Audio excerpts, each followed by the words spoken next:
Satu kisah Nabi Muhammad SAW tentunya sudah diketahui oleh sebagian besar umat muslim yang berada di seluruh dunia. Tak hanya kisahnya saja, bahkan Nabi Muhammad SAW juga memiliki mukjizat yang diberikan oleh Allah SWT.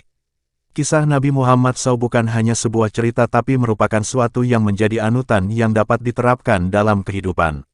Karena seperti yang kita ketahui ada banyak sifat-sifat baik yang ada pada diri Nabi Muhammad SAW dan menjadi teladan bagi umatnya. Peringatan lahirnya Nabi Muhammad SAW juga diperingati oleh umat Islam dalam Maulid Nabi. Kali ini akan kita bahas bagaimana perjalanan atau kisah hidup Nabi Muhammad SAW hingga akhir hayatnya yang penuh dengan perjuangan di mana tidak selalu mudah dan selalu bahagia. Ada berbagai tantangan dan cobaan yang diberikan oleh Allah SWT dalam perjalanan hidup Nabi Muhammad SAW. Maka dari itu, berikut ini akan dibahas kisah Nabi Muhammad SAW secara jelas dan rinci mulai dari kelahirannya hingga akhir hayatnya.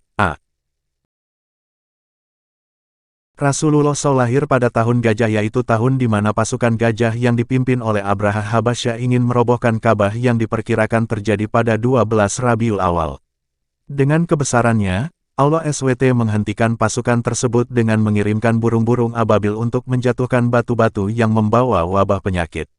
Kisah Nabi Muhammad ini terdapat di Al-Quran, Surat Al-Fil yang artinya pasukan gajah. Di tahun inilah, Nabi Muhammad SAW lahir di Makkah dan dibesarkan sebagai anak yatim karena Abdullah, ayah Nabi Muhammad, wafat sebelum Rasulullah SAW lahir. Beberapa tahun setelah menghabiskan waktu dengan ibunya, Aminah, Nabi Muhammad SAW kemudian dibesarkan oleh kakeknya yaitu Abdul Muthalib. Sayangnya, umur kakeknya pun juga hanya sebentar. Setelah 2 tahun dibesarkan oleh kakeknya, Abdul Muthalib meninggal pada umur Rasul yang ke-8 dan Nabi diasuh oleh pamannya Abu Talib. Abu Talib dikenal dengan orang yang dermawan walaupun hidupnya fakir atau tidak mencukupi kebutuhan sehari-harinya. Hanya dengan keadaan tersebut, Nabi Muhammad SAW dapat berkembang dan tumbuh dengan pamannya. Berdakwah secara rahasia setelah mendapatkan wahyu yang pertama, Nabi kemudian melakukan dakwah secara sembunyi-sembunyi. Adapun orang-orang yang menjadi pengikut pertamanya adalah Khadijah, Abu Bakar Al-Siddiq dan Zaid bin Haritsah, Ummu Aiman, Ali bin Abu Talib, dan Bilal bin Rabah. Allah memerintahkan dakwah secara terang-terangan setelah beberapa tahun melakukan dakwah secara diam-diam. Turunlah perintah Allah SWT dalam surat Al-Hijr ayat 94 dan memerintahkan Nabi untuk berdakwah secara terang-terangan. Artinya, maka sampaikanlah olehmu secara terang-terangan segala apa yang diperintahkan kepadamu, dan berpalinglah dari orang-orang yang musyrik. Sebelum menjadi seorang rasul, Nabi Muhammad telah mendapatkan beberapa karunia istimewa dari Allah seperti wajahnya yang bersih dan bersinar yang mengalahkan sinar bulan, tumbuh suburnya daerah tempat Halimah ibu yang menyusui Nabi padahal tadinya gersang dan kering, dan lain sebagainya. Itulah tanda-tanda kebesaran Allah yang menandakan akan datangnya Nabi yang terakhir yang memiliki kedudukan yang tertinggi nantinya. Pada saat Rasul ingin mendapatkan wahyu pertamanya, Rasul mendapatkan sebuah mimpi malaikat Jibril menghampirinya. Rasul pun menyendiri di Gua Hira tepatnya di sebelah atas Jabal Nur. Disitulah Rasul diperlihatkan bahwa mimpinya adalah benar.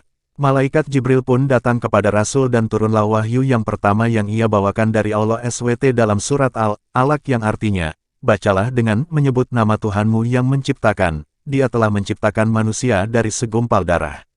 Bacalah, dan Tuhanmulah yang Maha Pemurah, yang mengajar manusia dengan perantaraan kalam. Dia mengajarkan kepada manusia apa yang tidak diketahuinya.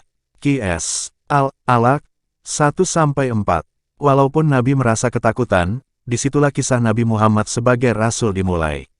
Disitulah tempat datangnya Nabi yang terakhir yang akan membawa kedamaian untuk seluruh umat. Perintah berzakat di zaman Rasulullah pada zaman Rasulullah SAW di tahun pertama di Madinah itu, Nabi dan para sahabatnya beserta segenap kaum muhajirin orang-orang Islam Quraisy yang hijrah dari Mekah ke Madinah masih dihadapkan kepada bagaimana menjalankan usaha penghidupan di tempat baru tersebut. Hal ini dikarenakan, selain memang tidak semua di antara mereka